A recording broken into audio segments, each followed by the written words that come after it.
Assalamualaikum warahmatullahi wabarakatuh.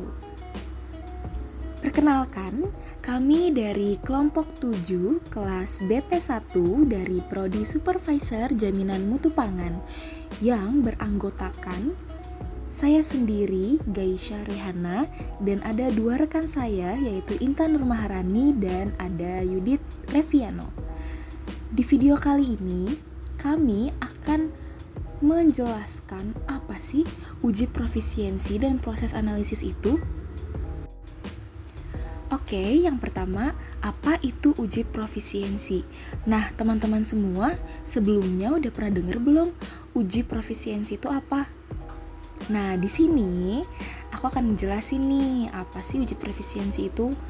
Nah, uji profisiensi secara umum itu merupakan uji yang memberikan evaluasi kinerja peserta uji terhadap suatu kriteria yang telah ditetapkan sebelumnya. Dan juga nih, uji profisiensi biasanya dilakukan dengan cara perbandingan hasil pengujian maupun kalibrasi terhadap nilai acuan atau dengan hasil pengujian laboratorium lain yang serupa. Selanjutnya, mengapa uji profisiensi itu penting? Nah, uji profisiensi itu penting ya teman-teman, karena uji ini dapat menentukan dan memonitor kesinambungan untuk kerja laboratorium dalam pengujian tertentu.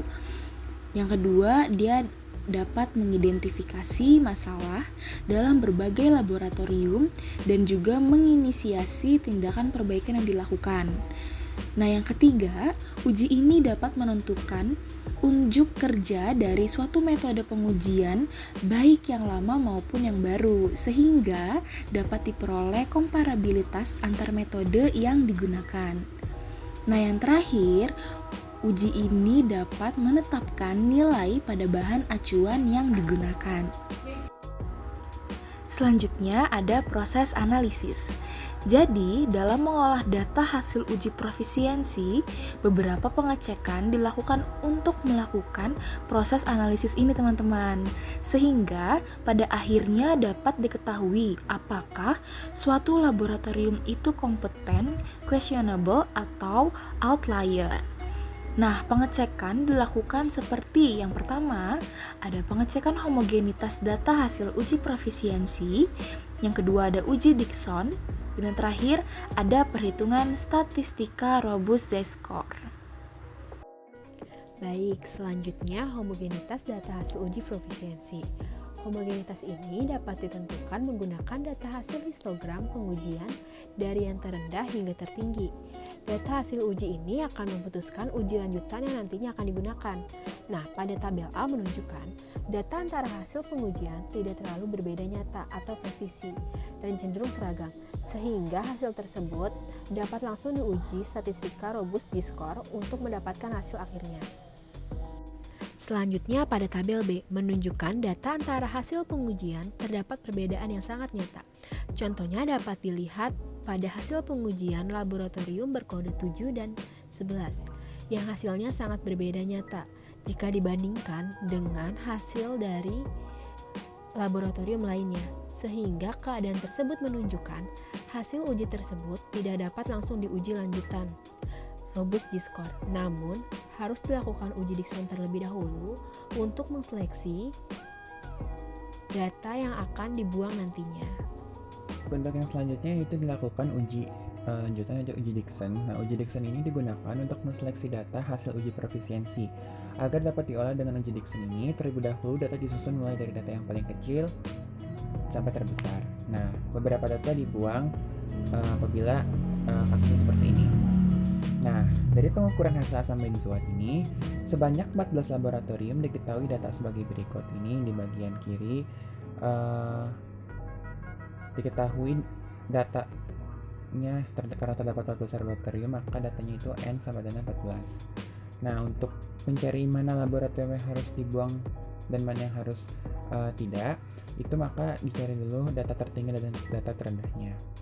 Untuk mencari data tertinggi ini, rumus yang dipakai yaitu X14 dikurangi X14 dikurang 2 dibagi X14 minus 2 dikurangi dengan X3.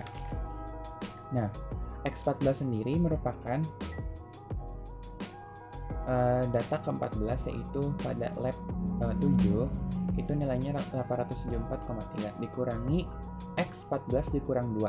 X14 dikurang 2 maksudnya itu data ke-12. Data ke-12 ini berarti menunjukkan lab 18, yaitu nilainya 496. Dibagi dengan X14 yaitu data lab ke-14 yaitu lab 7 874,3 dikurangi data ketiga yaitu lab 12 yaitu sebesar 341,02. Dihasilkan yaitu nilainya 0,71. Untuk itu kita melihat nilai acuan dulu dari D tabelnya untuk tingkat 95%, yaitu untuk data sebanyak 14 data itu nilainya 0,586. Di sini didapatkan nilai 0,71, maka kesimpulannya nilai D hitung ini lebih besar dari nilai D tabel, maka lab ke-7 datanya harus dibuang. Untuk mencari data terendah, ini rumusnya X3 dikurangi X1 dibagi X14 dikurang 2 dikurangi X1. Nah, maksud di sini yaitu data ketiga yaitu lab 12 341,02 dikurangi dengan data lab pertama yaitu lab 11 9,88 dibagi dengan lab ke-12 yaitu pada lab 18 496 dikurangi dengan data lab pertama yaitu lab 11 9,88. Dihasilkan yaitu nilai 0,68. Nah, lihat lagi nilai acuannya untuk D tabel tingkat 95% yaitu nilainya 0,586. Maka disimpulkan dengan nilai D hitungnya lebih besar daripada nilai D tabel. Maka data lab 11 juga harus dibuang. Nah, di sini terdapat kesimpulannya dari 14 data didapatkan nilai 0,68 dan nilai tertingginya 0,71. Kesimpulannya karena nilai D hitungnya lebih besar dari D tabel, maka lab 11 dan lab 7 ini harus dibuang. Nah, di bawahnya sendiri terdapat jumlah data 12. Dari mana hal ini didapatkan?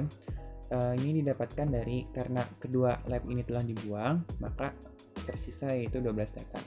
Kemudian dari 12 data tersebut kita lihat mana lab yang memiliki nilai tertinggi dan mana lab yang memiliki nilai terendah. Untuk dari 12 data tersebut kita abaikan nilai lab 11 dan nilai lab 7, maka didapatkan untuk data terendah itu yaitu sebesar 338 dari lab 14 dan nilai tertinggi itu 538 dari nilai lab 9. Didapatkan lagi dihitung seperti tadi nilai data terendahnya 0,02 dan data tertingginya 0,21. Maka dibandingkan dengan D table untuk 12 data yaitu 0,479, maka nilai tersebut ini masih rendah dibandingkan D table, sehingga kesimpulannya untuk lab 14 dan lab 9 ini tidak dibuang karena nilainya masih memenuhi dari persyaratan D table tingkat 95%. Untuk selanjutnya, setelah dilakukan uji Dickson, maka dilakukan perhitungan statistika robust Z-score. Nah, data duplo hasil analisis yang dikirimkan oleh setiap laboratorium dihitung secara statistika menggunakan metode perhitungan statistika robust Z-score. Nah, dua parameter yang dihitung di sini yaitu ZBI merupakan between laboratory Z-score atau nilai Z-score di antara laboratorium. Dan satu lagi yaitu ZWI atau within laboratory Z-score, merupakan nilai dalam Z-score dalam laboratorium. Nah, di sini terdapat contoh dari kasus sebelumnya yaitu nilai-nilai laboratorium. Nah, dari beberapa laboratorium yang telah terseleksi sebelumnya, maka didapatkan data dari 11 laboratorium sebagai berikut. Nah, berikut nilainya. Di sini terdapat dua ulangan pengukuran yaitu A dan B, dan dari data 11 laboratorium. Maka pertama-tama kita tentukan dulu jumlah datanya, itu ada 11. Kemudian mediannya didapatkan dari nilai rata-rata hasil pengukuran ini, yaitu 399. Kemudian dicari kuartal ketiga dan kuartal pertama. Bagaimana mencari kuartal ketiga dan kuartal pertama? Yaitu yang pertama-tama kita urutkan dulu data hasil pengukuran ini dari terendah sampai terbesar, kemudian kita lakukan pencarian untuk kuartal ketiga gimana. Kuartal ketiga itu didapatkan 439,72 nilainya, dan kuartal pertama yaitu 363,6. Kemudian ada nilai IQR. Nah, nilai IQR ini didapatkan dari nilai kuartal ketiga atau 3Q dikurangi dengan kuartal pertama atau 1Q. Hasilnya yaitu 76,12. Jadi hasil pengurangan tersebut. Kemudian untuk selanjutnya ada nilai NIQR. NIQR ini didapatkan dari mana? NIQR ini didapatkan dari nilai IQR dikali dengan faktor konversi, yaitu 76,12 dikalikan dengan faktor konversinya yaitu 0,7413. Maka didapatkan nilai NIQR ini sebesar 56,43. Selanjutnya untuk Cavirobus. Cavirobus ini didapatkan dari nilai perhitungan nilai dari 2 pangkat 1 dikurang 0,5 log X. Nah, log X sendiri didapat nilainya dari nilai NIQR ini 56,43. Maka didapatkan untuk Cavirobusnya ini sebesar 14,14. Untuk nilai minimum dan maksimum ini cari saja nilai terbesar dan terendahnya. Kemudian untuk rentangnya ini didapatkan dari nilai max dikurangi nilai minimum. Ini dihasilkan nilai 157,42. Untuk data BI sendiri sama untuk pengerjaannya seperti untuk data A, dari mulai jumlah data sampai rentang ini pengerjaannya sama.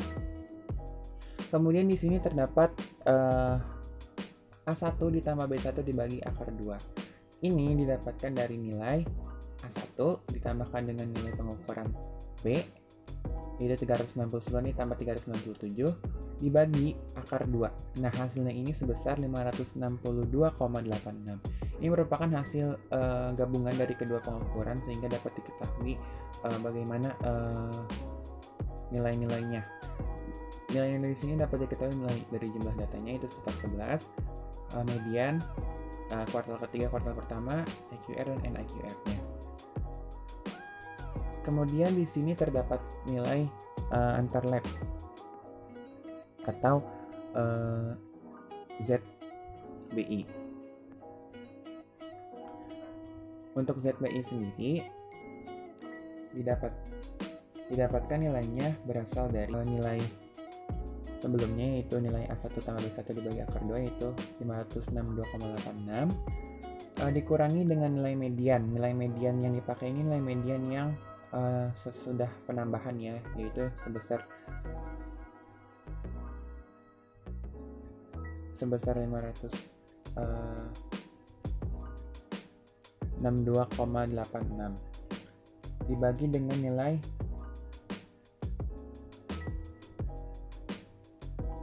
NIQR-nya. Nilai NIQR-nya itu sebesar 64,06. Nah, maka di sini dapatkan untuk nilai antar lab-nya itu untuk lab pertama itu 0. Untuk mencari data yang kelima pada lab ke-8 ke-10 sampai seterusnya sampai 20. Ini untuk mencari ZBI-nya sama rumusnya seperti sebelumnya. Kita tinggal memasukkan nilai dari nilai A1 tambah B1 akar 2 per masing-masing lab dibagi dengan dikurang dengan nilai median dan dibagi dengan nilai dari NIQR. Kemudian di sini terdapat nilai A1 dikurang B1 dibagi akar 2. Caranya sama seperti sebelumnya, hanya pengerjaannya yang dilakukan itu dikurangi. Didapatkan hasil dari 399 dikurangi 397 dibagi akar 2 yaitu 1,41. Nah, sama pengerjaannya sampai bawah sampai didapatkan NIQR yaitu 3,04. Kemudian di sini pengerjaan ZWI juga sama, di mana nilai dari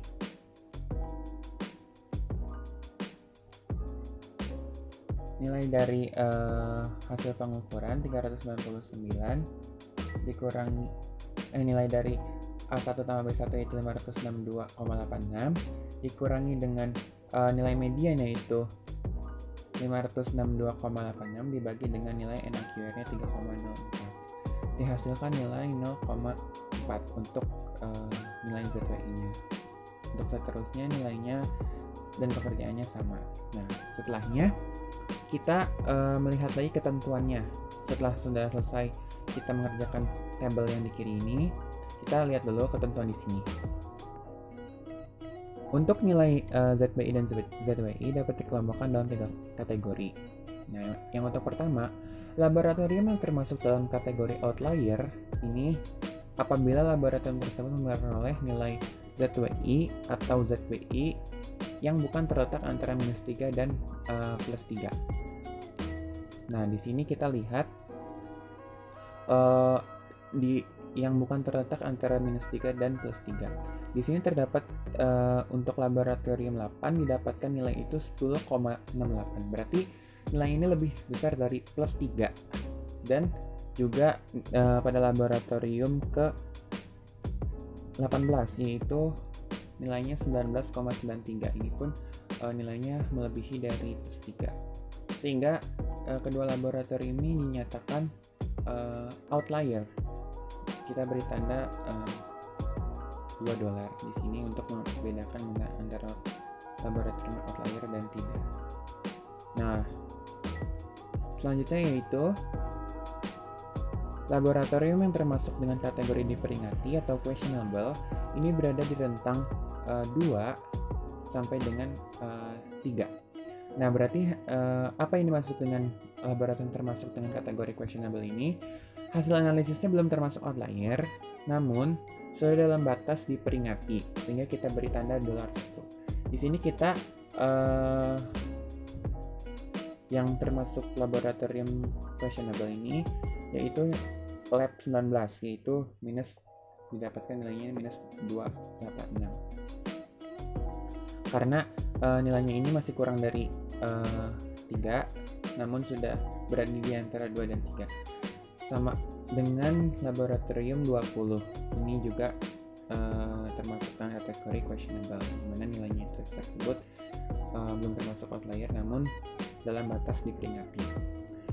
Sisanya, laboratorium lain ini tidak diberi tanda apapun menunjukkan jika hasilnya yaitu kompeten. Laboratorium tersebut kompeten karena nilainya kurang dari 2. Di sini bisa kita lihat untuk lab 1, lab 5, lab 10, lab 12, 14, 15, 17 ini nilainya kurang dari 2.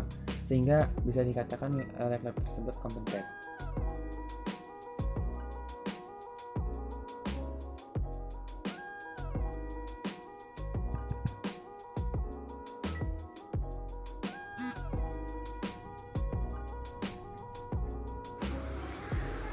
Oke, baik.